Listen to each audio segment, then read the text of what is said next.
నా శ్రమలో నేను యెహోవాకు మొరపెట్టి తిని ఆయన నాకు ఉత్తరమిచ్చెను. యెహోవా అబద్ధమాడు పెదవుల నుండి మోసకరమైన నాలుక నుండి నా ప్రాణమును విడిపించును. మోసకరమైన నాలుక ఆయన నీకేమి చేయను, ఇంతకంటే అధికముగా నీకేమి చేయను. తంగేడు నిప్పులతో కూడిన బాణములను, బలాఢ్యుల వాడిగల బాణములను నీ మీద వేయను. అయ్యో, నేను మెషేకులో పరదేశినై ఉన్నాను, కేదారు గుడారముల యొద్ద కాపురమున్నాను. కలహప్రియుని యొద్ద నేను చిరకాలము నివసించిన వాడను.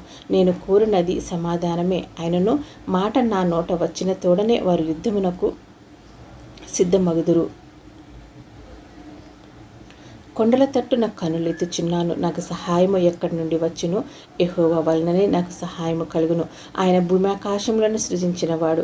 ఆయన నీ పాదము త్రుటిల్లనియ్యడు. నిన్ను కాపాడువాడు కునుకడు. ఇశ్రాయేలును కాపాడువాడు కునుకడు, నిద్రపోడు. యెహోవాయే నిన్ను కాపాడువాడు. నీ కుడి ప్రక్కను యెహోవా నీకు నీడగా ఉండును. పగలు ఎండ దెబ్బైనను నీకు తగలదు, రాత్రి వెన్నెల దెబ్బైనను నీకు తగలదు. ఏ అపాయమును రాకుండా యెహోవా నిన్ను కాపాడును. ఆయన నీ ప్రాణమును కాపాడును. ఇది మొదలుకొని నిరంతరము నీ రాకపోకల యందు యెహోవా నిన్ను కాపాడును. యెహోవా మందిరమునకు వెళ్ళెదమని జనులు నాతో అనినప్పుడు నేను సంతోషించితిని. యెరూషలేమా, మా పాదములు నీ గుమ్మములలో నిలిచిచున్నవి. యెరూషలేమా, బాగుగా కట్టబడిన పట్టణం వలె నీవు కట్టబడి ఉన్నావు. ఇశ్రాయేలీలకు నియమించబడిన శాసనమును బట్టి యెహోవా నామమునకు కృతజ్ఞాస్తుతులు చెల్లించుటకై వారి గోత్రములు, యెహోవా గోత్రములు అక్కడికి ఎక్కి వెళ్ళును. అచ్చట న్యాయము తీర్చుటకై సింహాసనములు, దావీదు వంశీయుల సింహాసనములు స్థాపింపబడి ఉన్నవి. యెరూషలేము యొక్క క్షేమం కొరకు ప్రార్థన చేయుడి. యెరూషలేమా, నిన్ను ప్రేమించే వారు వర్ధిల్లుదురు. నీ ప్రాకారములలో నెమ్మది కలుగునుగాక, నీ నగరులలో క్షేమముండునుగాక. నా సహోదరుల నిమిత్తమును, నా నగరవాసుల నిమిత్తమును నీకు క్షేమము కలుగునుగాక అని నేనందును. మన దేవుడైన యెహోవా మందిరము నిమిత్తము నీకు మేలు చేయ ప్రయత్నించెదను. ఆకాశమందు ఆసీనుడైన వాడా, నీ తట్టు నా కనులెత్తుచున్నాను. దాసుల కన్నులు తమ యజమానుని చేతి తట్టును, దాసి కన్నులు తన యజమానురాలి చేతి తట్టును చూచున్నట్లు మన దేవుడైన యెహోవా మనలను కరుణించు వరకు మన కన్నులు ఆయన తట్టు చూచుచున్నవి. యెహోవా, మేము అధిక తిరస్కారము పాలైతిమి. అహంకారుల నిందయు గర్విష్ఠుల తిరస్కారమును మా మీదికి అధికముగా వచ్చి ఉన్నవి. మమ్మను కరుణింపుము, మమ్మను కరుణింపుము.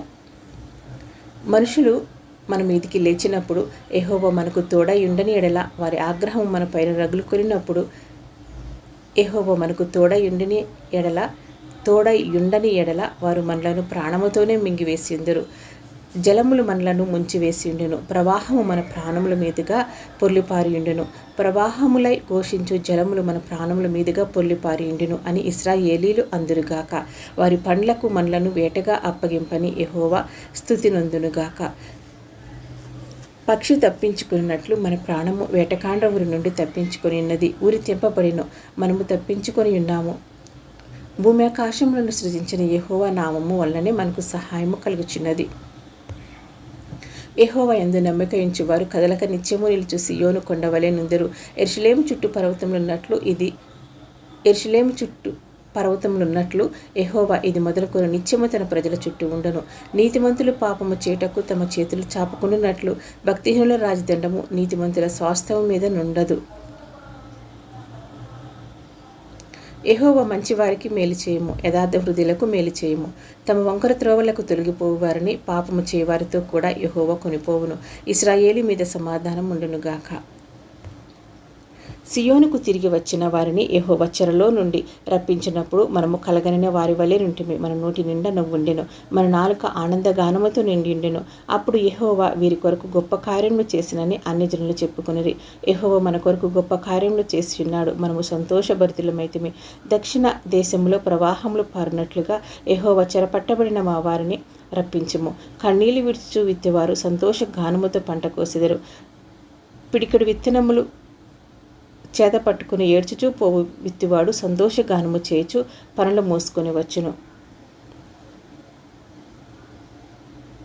యెహోవా ఇల్లు కట్టించని ఎడల దాని కట్టువారి ప్రయాసము వ్యర్థమే. యెహోవా పట్టణమును కాపాడని ఎడల దాని కావలి కాయువారు మేలుకొని ఉండుట వ్యర్థమే. మీరు వేకువనే లేచి చాలా రాత్రి అయిన తరువాత పండుకొనుచు కష్టార్జితమైన ఆహారము తినుచు నుండుట వ్యర్థమే. తన ప్రియులు నిద్రించుచుండగా ఆయన వర్కిచ్చుచున్నాడు. కుమారులు యెహోవా అనుగ్రహించు స్వాస్థ్యము, గర్భఫలము ఆయన ఇచ్చు బహుమానమే. యవన కాలమందు పుట్టిన కుమారులు బలవంతుని చేతిలోని బాణముల వంటివారు. వారితో తన అంబుల పొది నింపుకునేవాడు ధన్యుడు. అట్టివారు సిగ్గుపడక గుమ్మములో తమ విరోధులతో వాదించుదురు. యెహోవా యందు భయభక్తులు కలిగి ఆయన త్రోవల యందు నడుచు వారందరూ ధన్యులు. నిశ్చయముగా నీవు నీ చేతుల కష్టార్జితమును అనుభవించెదవు. నీవు ధన్యుడువు, నీకు మేలు కలుగును. నీ లోటు నీ భార్య ఫలించి ద్రాక్షావళి వలె నుండును. నీ భోజనపు బల్ల చుట్టూ నీ పిల్లలు ఒలీవ మొక్కల వలె నుందురు. యెహోవా యందు భయభక్తులు గలవాడు ఇలాగు ఆశీర్వదింపబడును. సియోనులో నుండి యెహోవా నిన్ను ఆశీర్వదించును. నీ జీవిత కాలమంతయు యెరూషలేమునకు క్షేమము కలుగుట చూచెదవు. నీ పిల్లల పిల్లలను నీవు చూచెదవు. ఇశ్రాయేలు మీద సమాధానం ఉండునుగాక. ఇశ్రాయేలు ఇట్లనును, నా యవ్వన కాలము మొదలుకొని పగవారు నాకు అధిక బాధలు కలుగు చేయుచు వచ్చిరి. నా యవ్వన కాలము మొదలుకొని నాకు అధిక బాధలు కలుగు చేయుచు వచ్చిరి. అయినను వారు నన్ను జయింపలేకపోయిరి. దున్నువారు నా వీపు మీద దున్నిరి. వారు చాలను పొడుగుగా చేసిరి. యెహోవా న్యాయవంతుడు. భక్తిహీనులు కట్టిన తాళ్ళు ఆయన తెంపియున్నాడు. సియోను పగవారందరూ సిగ్గుపడి వెనుకకు తిప్పబడుదురుగాక. వారు ఇంటి మీద పెరుగు గడ్డి వలె నుందురుగాక. ఎదగక మునిపే అది వాడిపోవును. కోయివాడు తన గుప్పిలి నైనను, పనులు కట్టువాడు తన ఒడినైనను దానితో నింపుకొనడు. దారినే పోవువారు యెహోవా ఆశీర్వాదము నీ మీద నుండునుగాక. యెహోవా నామమున మిమ్ము దీవించుచున్నాము అని అనకయుందురు.